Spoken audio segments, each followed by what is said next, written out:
Hello बच्चे लोग, कैसे हैं? उम्मीद करते हैं अच्छी तरह से पढ़ाई कर रहे होंगे। मैं आप लोगों के लिए देख सकते हैं बेसिक संख्या पद्धति का कुछ नोट पॉइंट लेके आया हूँ। नंबर सिस्टम जिसे कहा जाता है।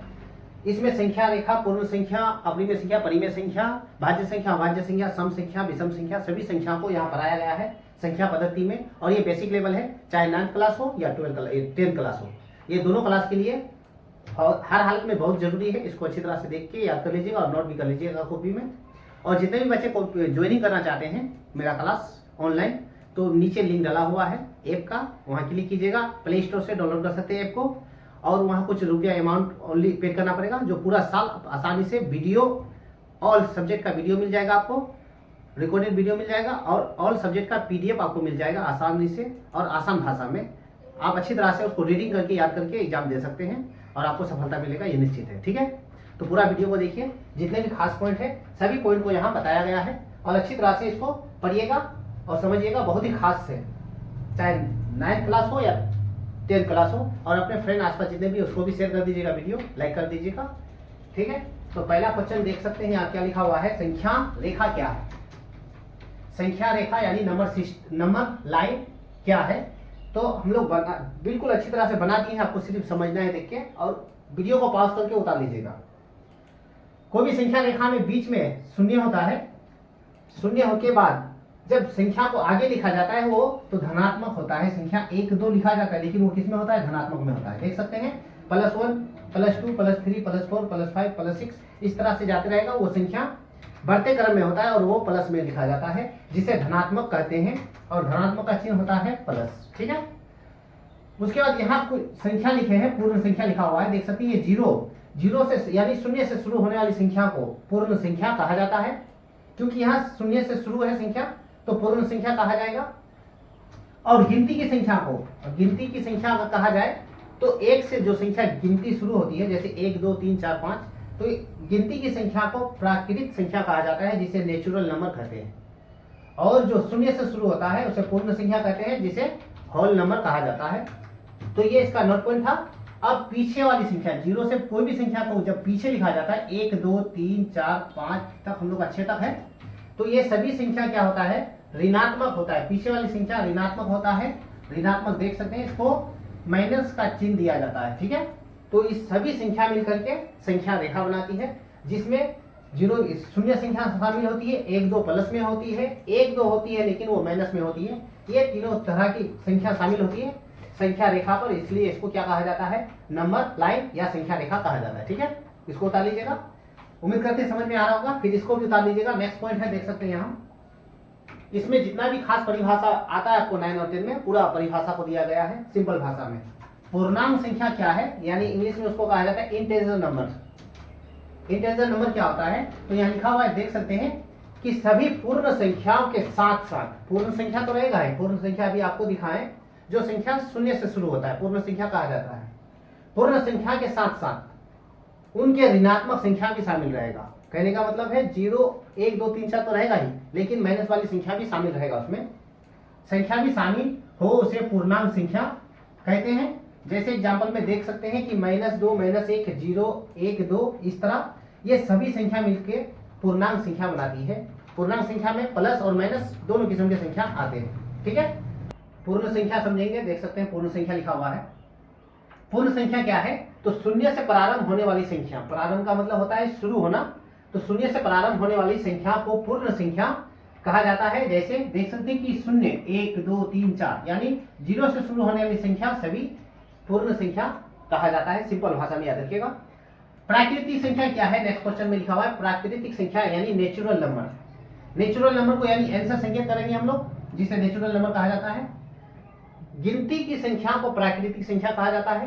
प्राकृतिक संख्या जैसे देख सकते हैं कि 1 2 3 4 5 ये सभी गिनती की संख्या कहा जाता है। गिनती हमेशा 1 2 से शुरू होता है, इसलिए इसको गिनती की संख्या कहा जाता है और इसे प्राकृतिक संख्या कहते हैं, और इसे एन से संकेत करेंगे।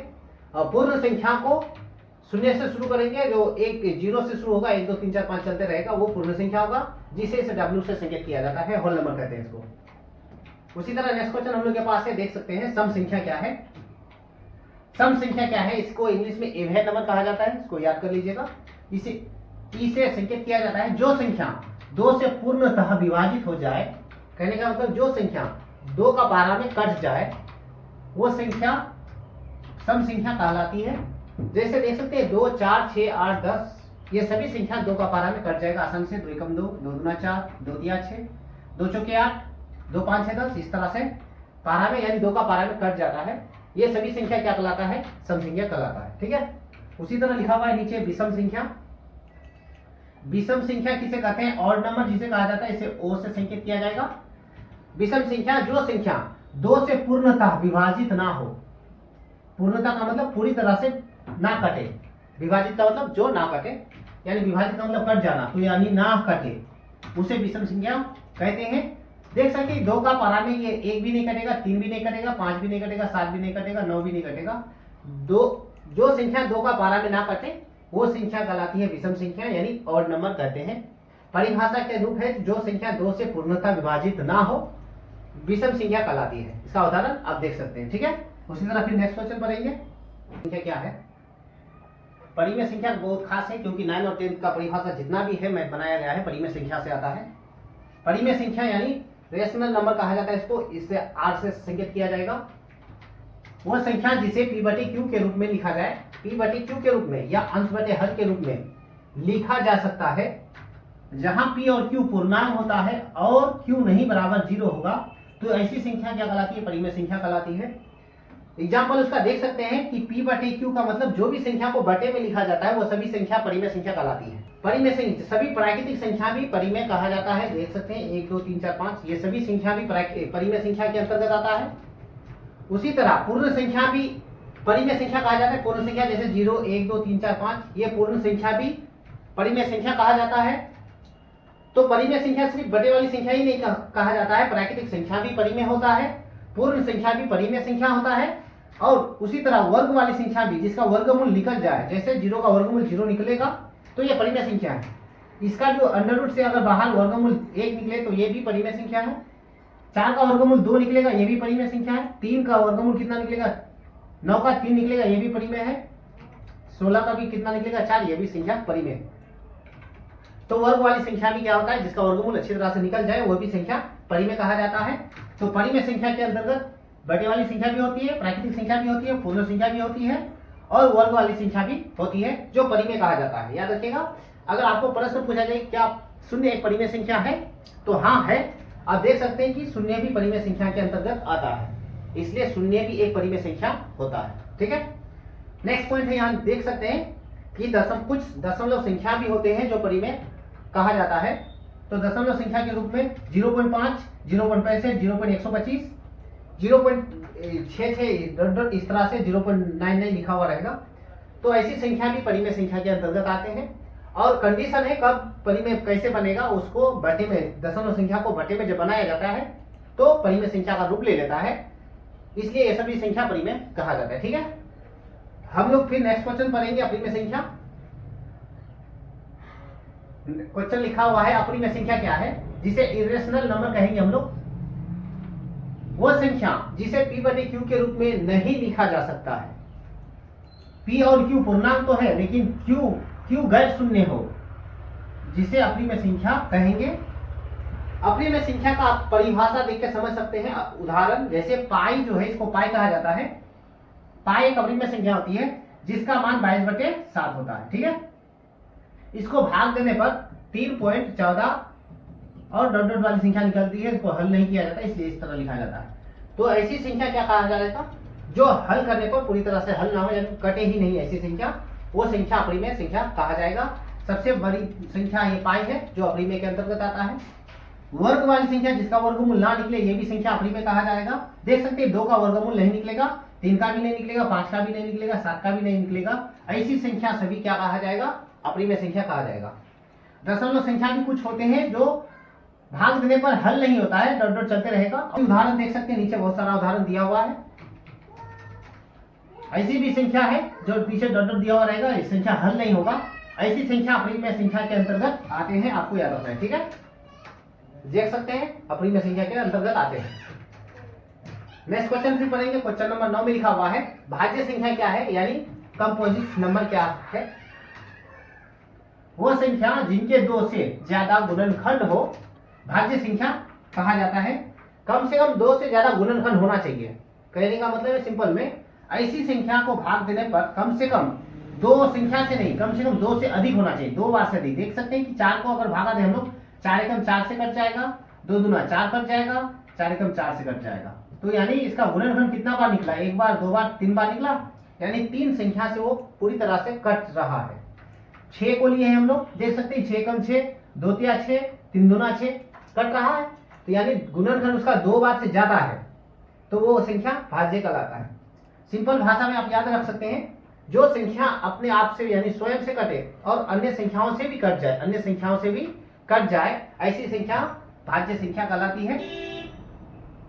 इसको सी से संकेत हम लोग करेंगे, ठीक है। नेक्स्ट क्वेश्चन लिखा हुआ है यहाँ, देख सकते हैं क्वेश्चन नंबर 10 में, अभाज्य संख्या जिसे प्राइम नंबर कहा जाता है, इसको पी से हम लोग संकेत करेंगे। वो संख्या जिनके केवल और केवल 2 ही गुणनखंड होते हैं, 2 से ज्यादा नहीं। और भाज्य संख्या में 2 से ज्यादा हुआ था, अपने आप से भी कट रहा था, अन्य संख्या से भी कट रहा था, कम से कम 2 से ज्यादा हो रहा था, 3-4 संख्या निकल रहा था, वो संख्या भाज्य में था।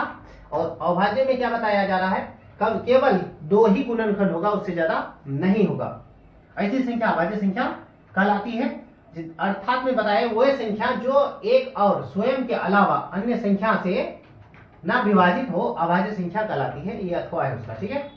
देख सकते हैं कि 2 को अगर हम लोग तोड़े एलसीएम में, तो 1 और 2 ही निकलेगा, इसके अलावा अन्य गुणनखंड नहीं निकलेगा, 2 के अलावा अन्य गुणनखंड नहीं निकलेगा।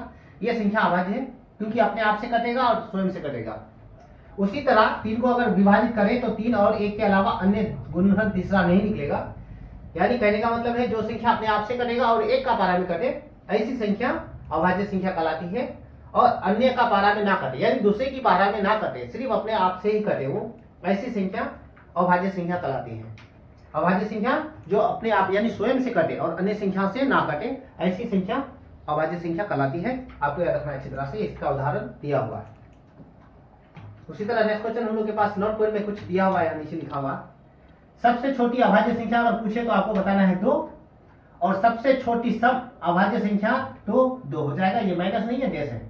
और सबसे छोटी विषम अभाज्य संख्या तो कितना हो जाएगा, 3 हो जाएगा, ठीक है। ये डेश दिया हुआ, माइनस का चिन्ह नहीं है, ये नोट पॉइंट आपको याद रख लेना है। अब अपवाद में कुछ संख्या है, अपवाद का मतलब है वो उल्टा काम करेगा। जैसे 1 जो है ना भाज्य है ना अभाज्य में आया, दोनों में नहीं आया। दोनों में जब नहीं आया तो उसको क्या कहेंगे, अभाज्य संख्या। 1 को हम लोग अभाज्य संख्या कहेंगे जो 1 होता है। यानी ऐसी संख्या जो कि किसी का पारा में ना कटे, सिर्फ अपने आप से कटे, 1 से ही कटे, वो संख्या अभाज्य संख्या के अंतर्गत आता है, सह अभाज्य संख्या कहा जाता है, जो 1 होता है, ठीक है। याद रखिएगा सब। जब मैथ पढ़ाएंगे आपको 9th क्लास का 10th क्लास का मैथ जब पढ़ाया जाएगा, चैप्टर बाय चैप्टर, चैनल को सब्सक्राइब कर दीजिएगा। जितना भी वीडियो बनेगा आप तक यूट्यूब के द्वारा पहुंच जाएगा। मेरा चैनल का नाम है सलाम सर, सर्च कीजिएगा, पूरा वीडियो आ जाएगा, उसको क्लिक कीजिएगा, लिस्ट नीचे मिल जाएगा वीडियो का, ठीक है। और सब वीडियो में लिंक डाला हुआ है प्ले स्टोर का, यानी ऐप का, मेरा ऐप को डाउनलोड करके आप ज्वाइन कर सकते हैं। क्वेश्चन नंबर 11 में लिखा हुआ है, देख सकते हैं, वास्तविक संख्या क्या है जिसे रियल नंबर कहेंगे हम लोग।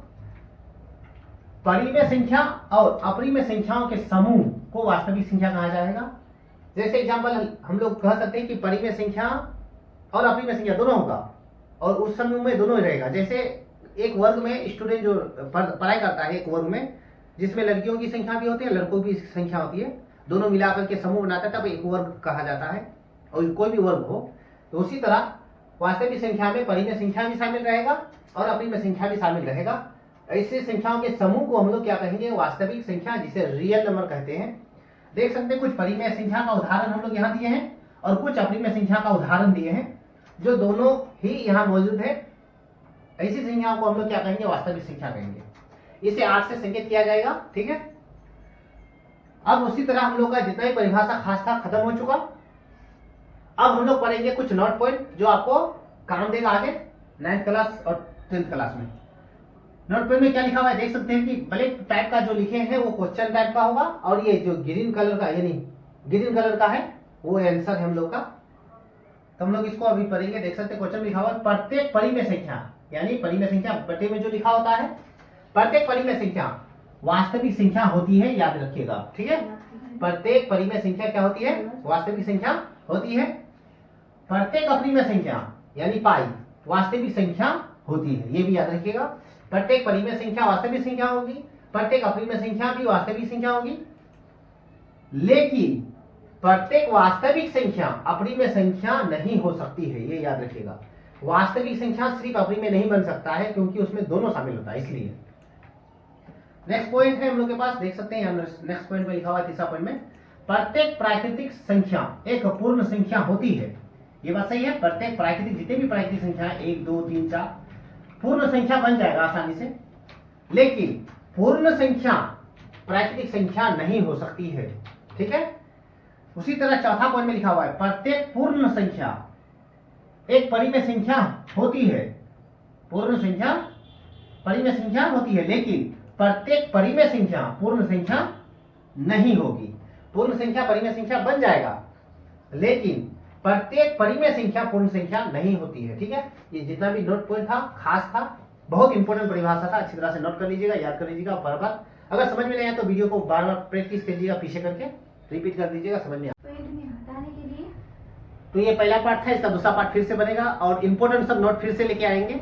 हर 9th क्लास हो या 10th क्लास हो, हर हालत में जरूरी था ये सब परिभाषा, अच्छी तरह से याद कर लीजिएगा, नोट कर लीजिएगा, प्रैक्टिस कर लीजिएगा, अपने फ्रेंड को भी शेयर कर दीजिएगा। थैंक यू, फिर मिलेंगे, थैंक यू।